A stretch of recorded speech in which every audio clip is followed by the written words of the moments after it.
Hello friends. आज मैं एक बहुत इंपॉर्टेंट टॉपिक के बारे में बात करने वाला हूँ, दैट इज हाइपरटेंशन यानी ब्लड प्रेशर।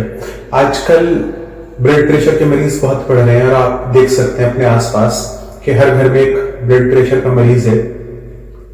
तो आज मैं ब्लड प्रेशर के बारे में बात करूंगा कि ब्लड प्रेशर क्यों होता है, ब्लड प्रेशर की क्या वजह है और ब्लड प्रेशर से क्या क्या नुकसान है और हम ब्लड प्रेशर को कैसे कंट्रोल कर सकते हैं।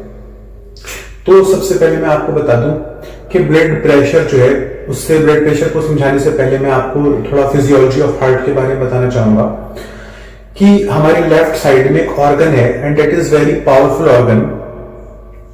वो जब से किसी मनुष्य का जन्म होता है तब से लेके और जब तक उसकी डेथ होती है वो हमेशा फंक्शनिंग में रहता है, दैट इज हार्ट। और हार्ट जब कॉन्ट्रैक्ट होता है तो ब्लड को बाहर फेंकता है और जब हार्ट डायलेट होता है तो ब्लड को अपने अंदर लेता है।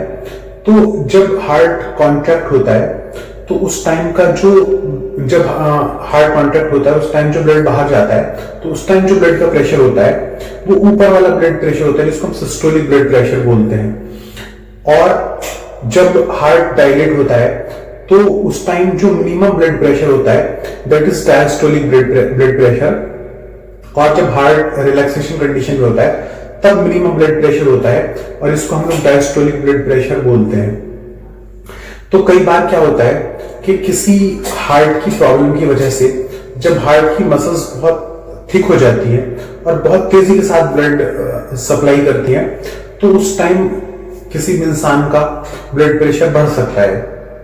तो सबसे पहला जो रीजन है ब्लड प्रेशर बढ़ने का वो ये है कि हार्ट की कोई प्रॉब्लम है या फिर हार्ट की मसल्स बहुत ज्यादा थिक है और उनको बहुत फोर्स के साथ वो ब्लड सप्लाई कर रही हैं। दूसरा रीजन ये हो सकता है कि हमारी जो ब्लड वेसल्स है उनके अंदर कोलेस्ट्रॉल जमा हो जाए और ब्लड वेसल्स जो है वो नैरो हो जाए। तो इस वजह से भी हमें जो है वो ब्लड प्रेशर की बीमारी हो सकती है। या फिर अगर कोई इंसान जो है वो क्रोनिक स्ट्रेस में है, एंजाइटी में है, तो उस टाइम भी एंजाइटी डिसऑर्डर्स की वजह से ब्लड प्रेशर बढ़ता है। या फिर कोई इंसान अगर बहुत ज्यादा स्मोकिंग करता है तो स्मोकिंग का भी हार्ट के ऊपर नेगेटिव इंपैक्ट पड़ता है, उसकी वजह से ब्लड प्रेशर बढ़ सकता है। या फिर कोई इंसान अगर बहुत ज्यादा मोटा होता है, ओबेसिटी एक बहुत बड़ा रीजन है ब्लड प्रेशर का, क्योंकि जब हम ओबेस होते हैं तो हमारी बॉडी तो बड़ी हो जाती है बट हार्ट का साइज एक नॉर्मल लिमिट के बाद रुक जाता है। तो जैसे मोटे इंसान की मिसाल में आपको दूं कि जैसे किसी ट्रक के अंदर आप एक ऑटो रिक्शा का इंजन लगा दें, तो अगर एक ऑटो रिक्शा के इंजन को एक ट्रक को खींचना पड़े तो सोचिए कि इंजन कितने दिन तक काम कर पाएगा। तो वही मोटे लोगों में हार्ट की कंडीशन हो जाती है कि बॉडी तो बहुत बड़ी होगी लेकिन हार्ट का साइज वही है 340 ग्राम्स। तो उसके बाद भी फिर ब्लड प्रेशर हो जाता है और बहुत सारी कार्डियक प्रॉब्लम्स हो जाती है, कार्डियक इश्यूज हो जाते हैं। दूसरे जो एक रीजन है कि कई बार आर्टरीज में कैल्शियम जमा हो जाता है या एथेरोस्क्लेरोसिस की वजह से भी कई बार ब्लड प्रेशर बढ़ सकता है। अब कोई इंसान अगर कहे कि मुझे तो ब्लड प्रेशर का कोई सिम्टम ही महसूस नहीं होता, तो मैं ऐसे लोगों को बताना चाहूंगा कि कई बार हो सकता है आपको कोई सिम्टम्स महसूस ना हो या कोई ऐसा महसूस ना हो कि आपको ब्लड प्रेशर है, लेकिन उसके बाद भी आपको ब्लड प्रेशर की बीमारी हो सकती है। तो एक बार अपना ब्लड प्रेशर जरूर चेक कराएं। मेरे पास अक्सर पेशेंट आते हैं और मैं उनसे पूछता हूँ कि आपका बीपी कितना रहता है, तो मुझे कई बार सुन के हैरानी होती है कि वो कहते हैं कि हमने कभी अपना बीपी चेक ही नहीं कराया। तो ब्लड प्रेशर चेक कराना बहुत जरूरी है। दूसरे, ब्लड प्रेशर बढ़ने से नुकसान क्या क्या होते हैं, क्या क्या नुकसान होते हैं। तो एक्चुअली हमारी बॉडी के अंदर बहुत माइक्रो ब्लड वेसल्स हैं, माइन्यूट ब्लड वेसल्स हैं और स्पेशली इन आईज, हमारी आंखों के अंदर बहुत बारीक ब्लड वेसल्स होती हैं। हमारी किडनीज के अंदर बहुत माइन्यूट और बहुत बारीक ब्लड वेसल्स होती हैं। हमारे ब्रेन में बहुत माइन्यूट ब्लड वेसल्स होती हैं और कई बार हार्ट के अंदर भी हमारी जो ब्लड वेसल्स होती हैं वो भी इफेक्ट हो जाती हैं।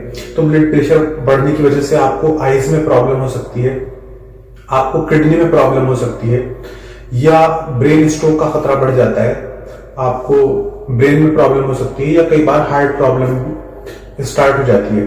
कई बार लोगों को तब पता चलता है जब उनको किडनी की इश्यूज स्टार्ट हो जाते हैं ब्लड प्रेशर का, या कई बार लोगों को तब पता चलता है कि जब हार्ट अटैक हो जाता है या हार्ट फेलियर स्टार्ट हो जाता है या एंजाइना होने लगता है, तब उनको पता चलता है कि उनका ब्लड प्रेशर हाई है।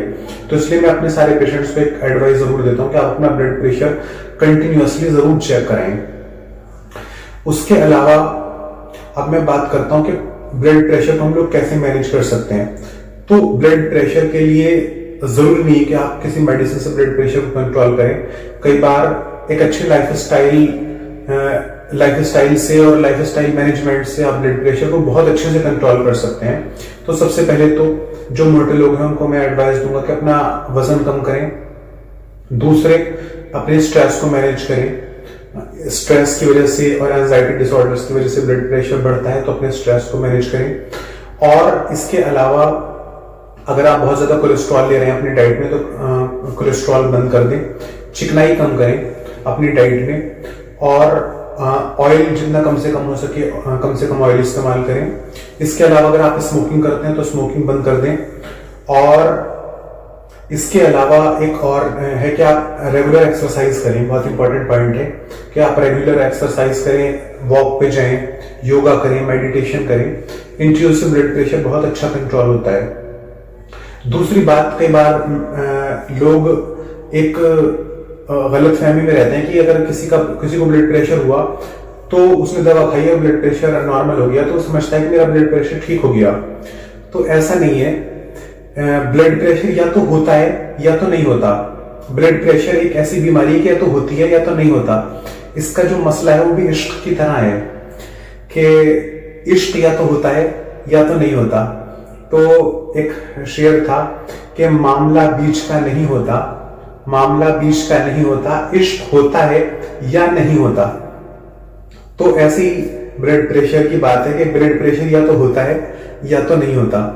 तो आपका डॉक्टर ये डिसाइड कर सकता है कि आप लाइफस्टाइल से अपने ब्लड प्रेशर को मैनेज करेंगे या किसी मेडिकेशन की जरूरत पड़ेगी। ब्लड प्रेशर को मैनेज करने के लिए बहुत सारे मेडिकेशंस हैं, like angiotensin converting enzyme inhibitors, AC inhibitors, या एंजियोटेंसिन रिसेप्टर ब्लॉकर्स, तो ARBs, या कैल्शियम चैनल ब्लॉकर्स, या बीटा ब्लॉकर्स, या डायूरेटिक्स।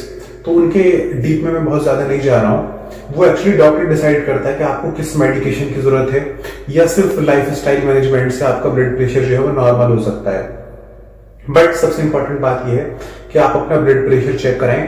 और अगर आपको ब्लड प्रेशर जो है वो ब्लड प्रेशर की प्रॉब्लम है, या आपका ब्लड प्रेशर जो है वो एक नॉर्मल कंडीशन से ज्यादा है, तो उस टाइम आपको डॉक्टर के एडवाइस की बहुत ज्यादा जरूरत है। कई बार according to the circumstances and according to the conditions and according to the comorbidities blood pressure जो है वो वेरी करता है। यानी अगर किसी इंसान की एज ज्यादा है, मतलब किसी इंसान की एज जो है 40 से ज्यादा है या 50 से ज्यादा है, तो उसका ब्लड प्रेशर थोड़ा ज्यादा हो सकता है। तो इसका बहुत सिंपल सा फॉर्मूला है कि आपके लिए नॉर्मल ब्लड प्रेशर कितना होगा। तो 100 प्लस एज, आपका ऊपर वाला ब्लड प्रेशर कितना होना चाहिए, इसके लिए एक फॉर्मूला है कि 100 प्लस योर एज। तो अगर आपकी एज जो है 40 है तो 140 आपका बीपी नॉर्मल है ऊपर का। अगर आपकी जो एज है वो 150 है तो 150 तक भी आपका बीपी नॉर्मल है। अगर आपकी एज 60 है तो अप्रॉक्स 160 तक भी आपका बीपी नॉर्मल माना जाएगा।